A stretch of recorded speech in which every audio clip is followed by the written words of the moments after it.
Is continuing our live coverage. She's talking about big new measures to slow down the virus. Janelle, the clock really is ticking for restaurants in Houston and Harris County.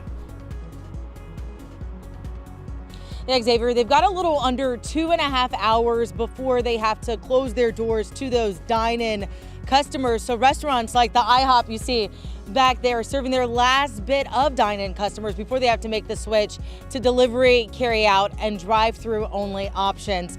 These new guidelines, they're going to go into effect for at least the next 15 days, and restaurants aren't the only places targeted. Bars and nightclubs in the county are being shut down completely. This comes as the Houston Health Department broadens COVID-19 social distancing guidance for all Houstonians, namely limited gatherings of more than 10 people. Officials say they hope this will slow the spread and prevent our healthcare system from becoming overwhelmed with the surge in coronavirus cases.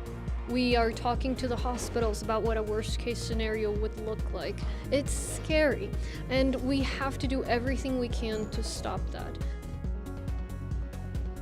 Fort Bend County is also taking steps to contain the virus. It issued similar guidelines last night, but it's unclear if they'll actually order closures. We've reached out to the county to get some clarification on that, and we'll give it to you as soon as we get it. Sending it back to you guys in the studio. All right.